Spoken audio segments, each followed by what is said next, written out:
Olá, amigos e irmãos e visitantes do canal Alisson Dias, e hoje nós continuamos nossa série de estudos em Apocalipse, a playlist conhecida como Apocalipse Completo. E hoje nós chegamos no capítulo 20, é um capítulo muito bom, onde muitas heresias são derrubadas, é um capítulo maravilhoso, tá bom?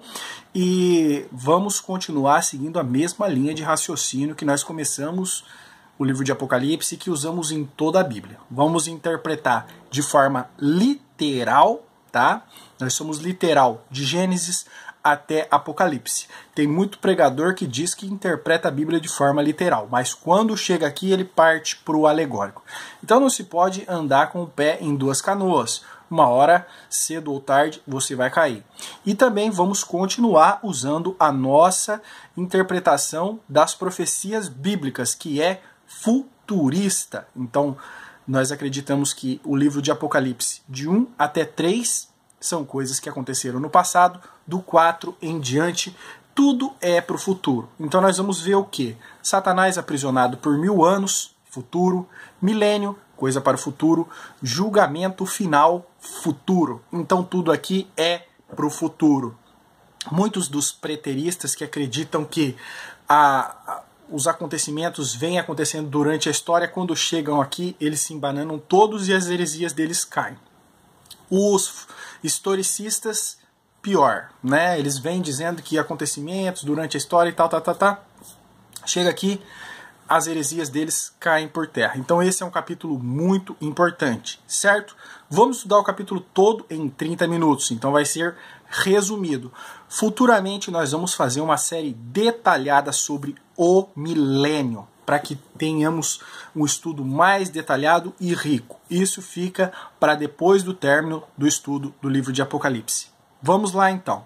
Primeira parte, Satanás é amarrado por 1000 anos. Vamos fazer a primeira leitura, versículos 1 a 3. E vi descer do céu um anjo que tinha a chave do abismo e uma grande cadeia na sua mão. Ele prendeu o dragão, a antiga serpente, que é o diabo e Satanás, e amarrou-o por 1000 anos, e lançou-o no abismo, e ali o encerrou, e pôs selo sobre ele, para que não mais engane as nações, até que os 1000 anos se acabem, e depois importa que seja solto por pouco de tempo. Então aqui as heresias começam a cair. Que tempo é esse que Satanás é amarrado? O que nós vimos no capítulo 19? Preso, besta e falso profeta, o seu exército derrotados pela espada de nosso Senhor Jesus Cristo, que decepa a cabeça deles e transforma a Palestina num rio de sangue. Só depois disso é que Satanás é aprisionado por 1000 anos. Então, existe o milênio. O milênio é depois da derrotada do governo do anticristo, do falso profeta, de Satanás. O milênio é o tempo em que Satanás está amarrado por 1000 anos. No milênio, Satanás, os demônios, os seus anjos, suas potestades estarão presos e não agirão sobre a terra. Então é aqui que começa a cair as heresias. Dizem o seguinte: não existe milênio literal, estamos vivendo no milênio literal. Como estamos vivendo se Satanás está amarrado durante o milênio? Então Satanás está amarrado hoje? Com certeza não. Ele está mais solto do que nunca. O milênio começa quando? Depois que é derrotado o anticristo e o falso profeta. Então, quer dizer que o milênio ainda não começou. Não estamos vivendo no milênio. Porque não tem como separar uma coisa da outra. Satanás amarrado por 1000 anos, Cristo reinando por 1000 anos. Isso acontece depois da grande tribulação. Então, Satanás deveria estar amarrado hoje. É aí que eles deixam de ser literais e partem para a alegoria. Não, Satanás está amarrado para não agir contra a igreja. Só está agindo no mundo. Mentira! O apóstolo Pedro, na sua primeira carta, capítulo 5, versículo 8, disse o quê? Sede sóbrios e vigiai, porque o diabo, vosso adversário, anda em derredor, bramando como leão, buscando a quem possa tragar. Porque ele está em derredor dos crentes, se ele deveria estar preso, acorrentado e posto selo. Então, a heresia amilenista, aqui ela vai para o ralo, cai, né, por terra. E aqueles que dizem que a grande tribulação já aconteceu. Como que a grande tribulação já aconteceu se Satanás é amarrado por 1000 anos imediatamente após a grande tribulação? Não, a grande tribulação não aconteceu, porque no final da grande tribulação o anticristo e falsos profetas são jogados no Hades, tá? Acho que é no Tártaro, no inferno, por 1000 anos, e nesse tempo Satanás é aprisionado. Então a grande tribulação não aconteceu, porque o anticristo e falso profeta não se manifestaram e o diabo está mais solto do que nunca. A igreja está reinando hoje? Não, com certeza não. Cristo é o rei. Ele veio, morreu pela igreja, pela sua noiva, foi para junto do Pai e prometeu que um dia vai voltar para as bodas, para o casamento com a sua noiva. E qualquer mulher que se casa com o rei, ela só passa a ser rainha após o casamento. Então a igreja não está reinando hoje. A igreja está obedecendo às ordens do seu marido, nosso Senhor Jesus Cristo. Mas ela não está reinando. E é aqui, enquanto Satanás está amarrado, que a igreja de fato reina durante 1000 anos. E por que Satanás está preso? Qual é a função dele estar preso? Deus quer mostrar para o mundo que sim, é possível haver nesta terra um governo justo, um governo bom para todos. Sim, é possível. E Deus quer provar mais uma coisa além disso, que mesmo quando o homem está sendo governado por alguém que é justo, que é santo, que é verdadeiro em todo o tempo, ainda assim o seu espírito é mau, ainda assim ele continua sendo ruim. Nesse momento, a igreja de Cristo já foi arrebatada. Nesse momento, os crentes em Jesus do Velho, do Novo Testamento já ressuscitaram, já estão com corpos transformados, já estão salvos completamente de todo mal, certo? A obra foi completa, finalizada, mas ainda haverão os ímpios na terra. E os ímpios participarão, sim, do milênio, como nós vamos ver aqui. E os ímpios continuam com a velha natureza.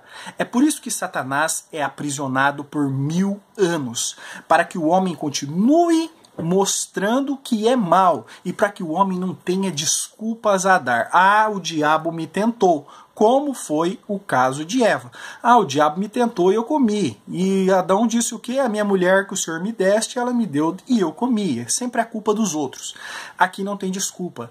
Não haverá influência espiritual na vida dos homens, mas eles continuarão sendo maus, tá certo? Ímpios sim participam do milênio. A batalha do Armagedon, a destruição do exército do anticristo, acontece ali nas proximidades de Jerusalém, no Vale Meguido, mas não por todo mundo.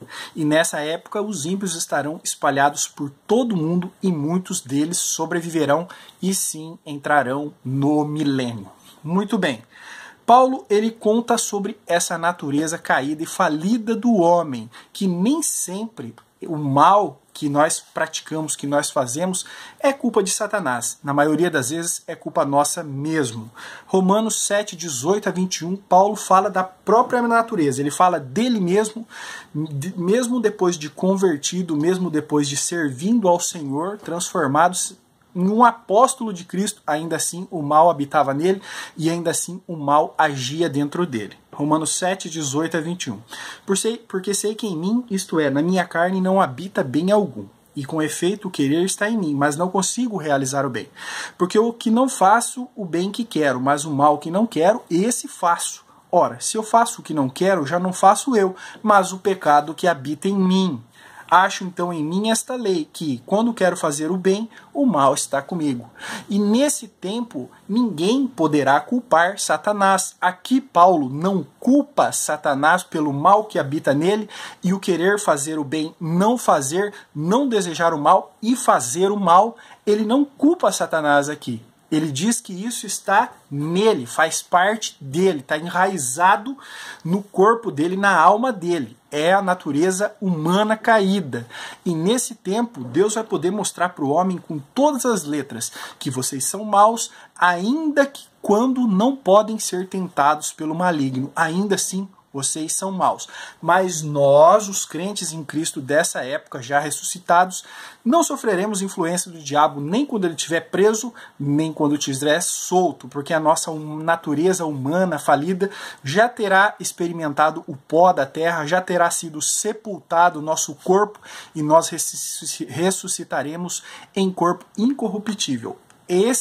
Essa tentação aqui, que é livrada aqui com Satanás acorrentado, é somente para os ímpios. Muito bem, os fiéis nesse tempo reinam com Cristo. Aqui dá início ao milênio e os fiéis reinam com Cristo. Versículos 4 a 6. E vi tronos e se assentaram sobre eles, e foi-lhe dado o poder de julgar. E vi a alma daqueles que foram degolados pelo testemunho de Jesus e pela palavra de Deus, e que não adoraram a besta, nem a sua imagem, nem receberam sinal em suas mãos e nem em suas testas. E viveram e reinaram com Cristo durante 1000 anos. Viveram, reinaram com Cristo. A igreja só vive e reina com Cristo após o milênio, porque a igreja, muita parte da igreja já morreu, né? Nossos crentes, irmãos em Cristo já morreram, mas a igreja revive aqui para reinar com Cristo. Mas os outros mortos não reviveram até que os 1000 anos se acabaram. Esta é a primeira ressurreição.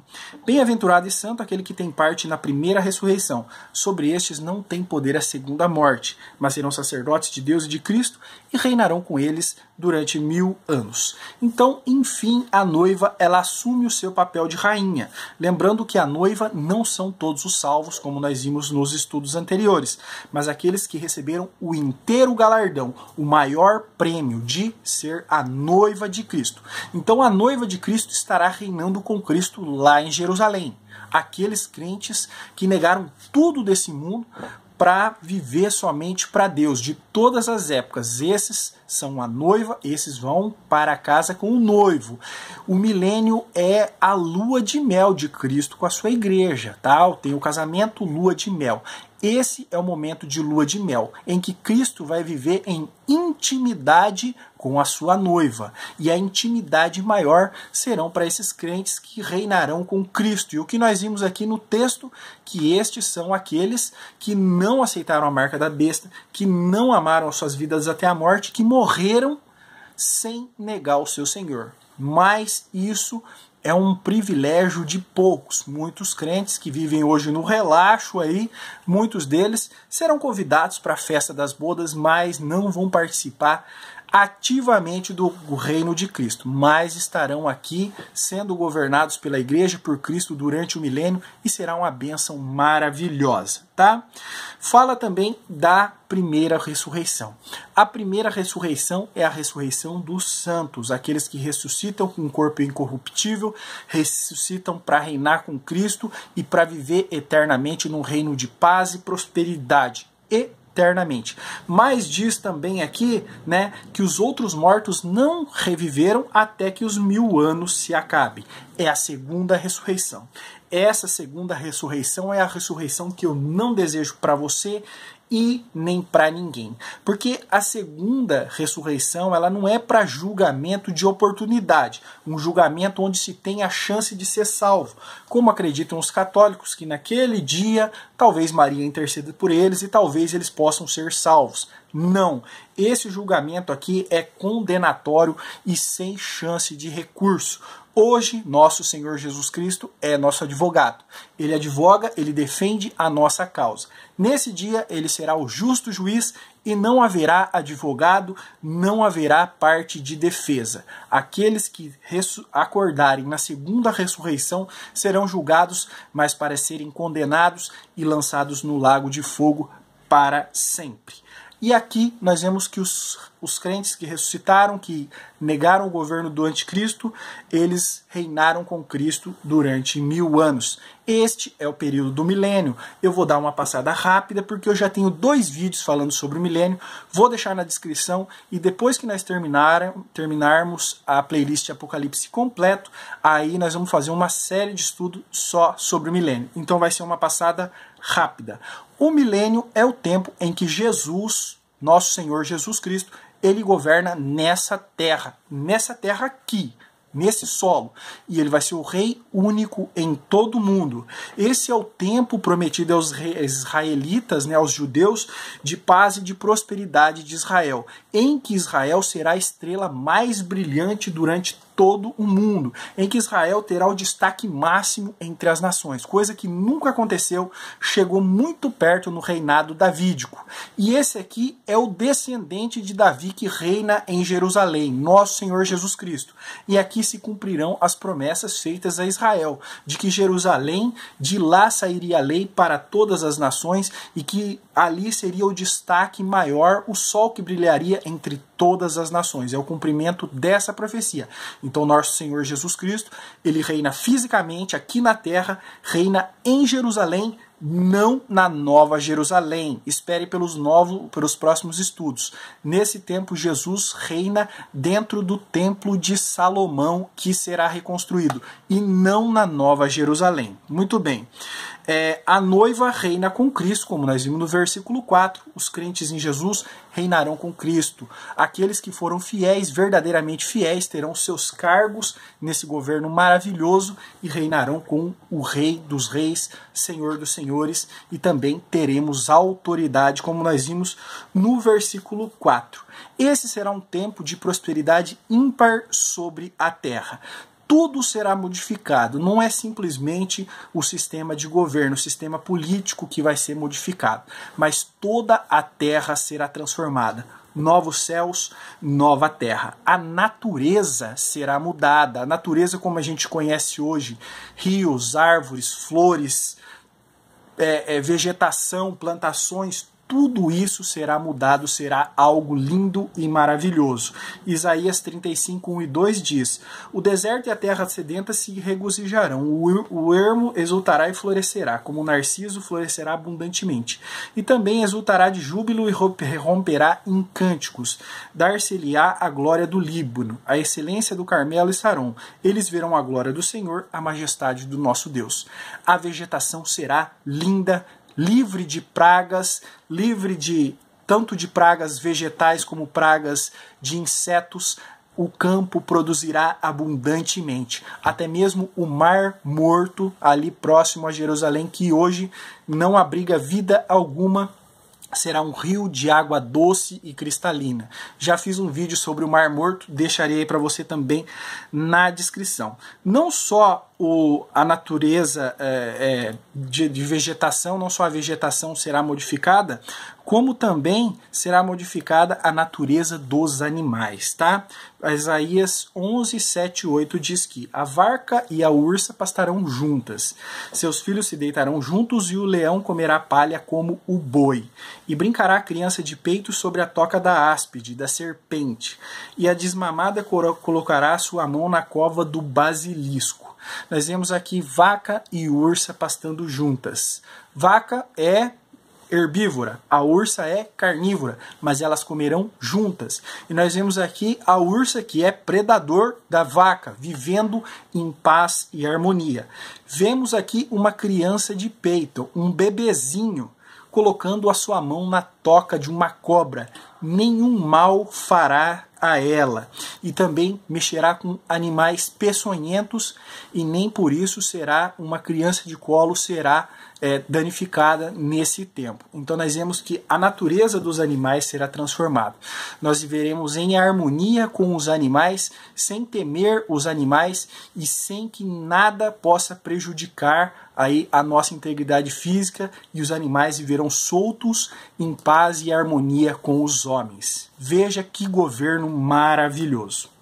Haverão ímpios no milênio, como nós dissemos, e nós vamos provar aqui com o próprio texto, mas haverão também conversões no milênio. Zacarias capítulo 8, versículo 22 diz o seguinte: assim virão muitos povos e poderosas nações buscar em Jerusalém o Senhor dos Exércitos e suplicar a bênção do Senhor. Quando que isso aconteceu? Nunca. Né? Muitos povos, poderosas nações buscando em Jerusalém o Senhor. Não, isso nunca aconteceu. Só acontece no milênio. E o que eles vêm fazer nesse tempo? Suplicar a bênção do Senhor. Então sim, as pessoas buscarão a Cristo nesse tempo, viajarão do mundo todo para Jerusalém e nesse tempo ouvirão a verdadeira palavra do Senhor e se converterão durante o milênio. Tá? Isaías 65, 19 a 21 diz o seguinte: e exultarei em Jerusalém e me alegrarei no meu povo, e nunca mais se ouvirá nela voz de choro nem de clamor.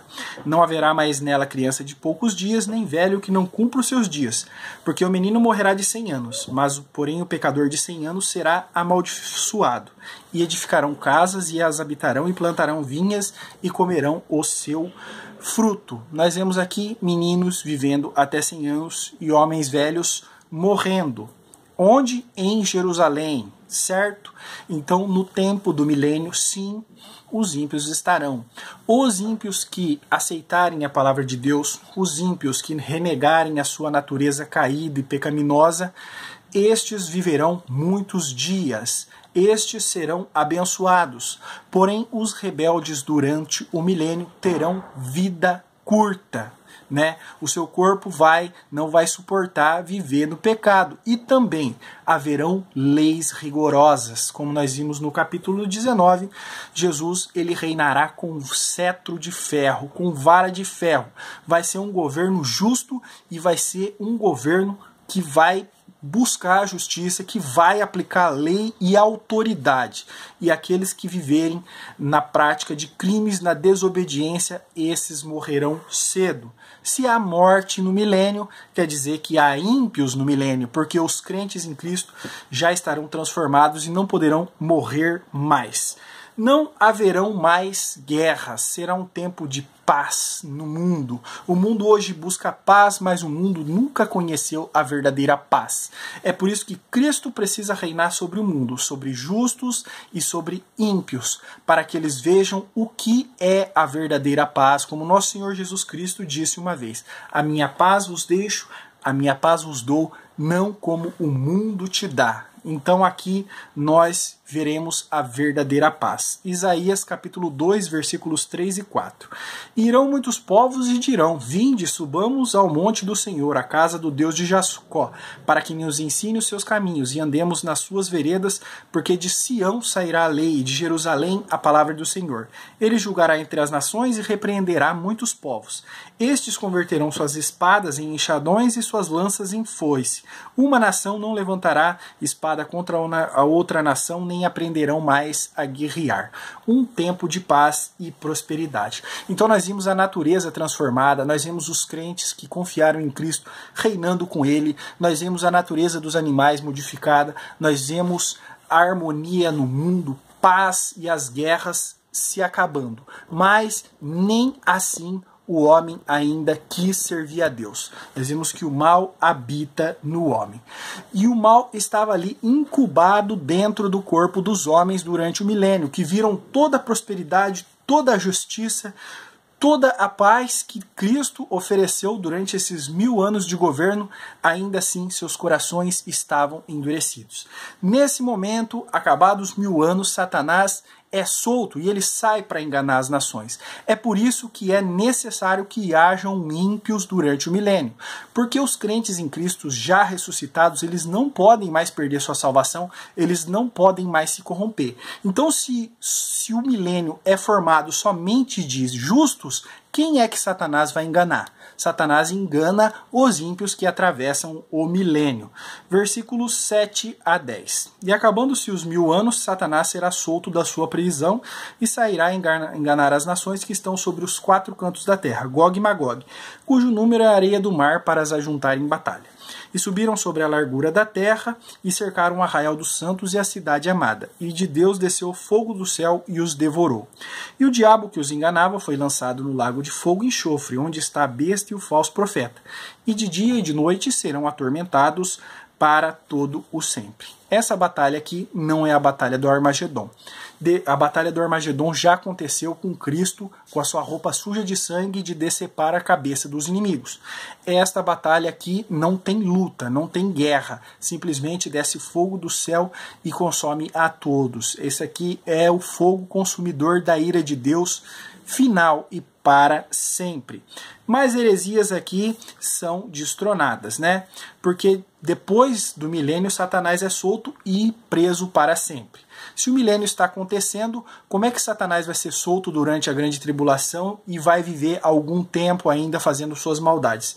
Não, aqui Satanás é solto, sai enganar as nações e imediatamente lançado no inferno. Aqui também cai a doutrina falsa do aniquilacionismo, porque nós vimos que a besta e o falso profeta ficaram por 1000 anos vivos dentro do lago de fogo e ainda assim não foram consumidos. E aqui ainda a gente vê mais uma vez, como tantas e tantas passagens da Bíblia, dizendo que eles serão atormentados para todo o sempre. Então eu volto a repetir o que eu sempre digo: o inferno é real, doloroso e eterno. Fuja dele, porque o tormento é para sempre. E aqui, para encerrar o estudo, o juízo final. E vi um grande trono branco e o que estava sentado sobre ele, de cuja presença fugiu a terra e o céu, e não se achou lugar para eles. E vi mortos, grandes e pequenos, que estavam diante de Deus, e abriram-se os livros. E abriu-se outro livro, que é o da vida. E os mortos foram julgados pelas coisas que estavam escritas nos livros, segundo as suas obras. E deu o mar os mortos que nele havia, e a morte e o inferno deram os mortos que neles havia. E foram julgados cada um segundo suas obras. E a morte e o inferno foram lançadas no lago de fogo. Esta é a segunda morte. E aquele que não foi achado no livro da vida foi lançado no lago de fogo. Logo depois da revolta de Satanás, dele ajuntar as nações contra Jerusalém, fogo desce do céu e derrete todos eles. Depois disso, todos os mortos são ressuscitados. Nós vemos que a morte, o mar e o inferno devolvem os seus mortos. Todos os demais mortos são ressuscitados. Mas olha quem devolveu: a morte, o mar e o inferno devolveram os mortos. Já o paraíso não devolveu mortos, o seio de Abraão não devolveu mortos. Por quê? Porque essa é a segunda ressurreição. E na segunda ressurreição não há chance de salvação. Não é um julgamento com uma possibilidade de se salvar, de ser absolvido. Aqui é julgamento condenatório e serão lançados no lago de fogo. Muito bem. Os homens foram julgados por livros. O primeiro livro, né? Que livro é esse que eles foram julgados? O primeiro livro são os feitos da sua vida. Tudo que você pratica, seja perto de alguém, seja longe de alguém, seja numa palavra audível ou seja na sua mente, tudo está registrado. E neste dia, aqueles que negaram a Cristo, aquele que podia salvá-los de seus maus atos, aquele que podia buscar em Deus o perdão para os seus pecados e morreram com eles, esses ressuscitam e têm este livro de toda a sua vida para ser julgados por seus crimes. Então, se há um livro dos feitos do homem, com certeza no inferno haverá níveis diferentes de sofrimento. Cada um será julgado nesse tempo no grande trono branco aqui, que é o grande juízo final das nações, serão julgados pelo que foram feitos. Aqueles que praticaram mais crimes sofrerão mais duro castigo, penas mais severas. Aqueles que foram julgados com menos crimes sofrerão menos, mas todos queimarão eternamente no lago de fogo, no inferno. Uns sofrendo menos, outros sofrendo mais. Mas todos que ressuscitam depois do milênio serão condenados com toda certeza. Segundo livro que serão julgados são os 66 livros da Bíblia, porque a palavra de Deus hoje ela serve de fonte de salvação. Ela é o ensinamento de como o homem escapa da ira de Deus. Porém, o homem, em sua grande maioria no mundo hoje, rejeita a palavra de Deus. E a própria palavra de Deus os julgará, porque ele todo o homem aí teve acesso à verdade, teve chance de conhecer a verdade e rejeitou. E o terceiro livro é o livro da vida, que foi aberto e procurados os nomes deles.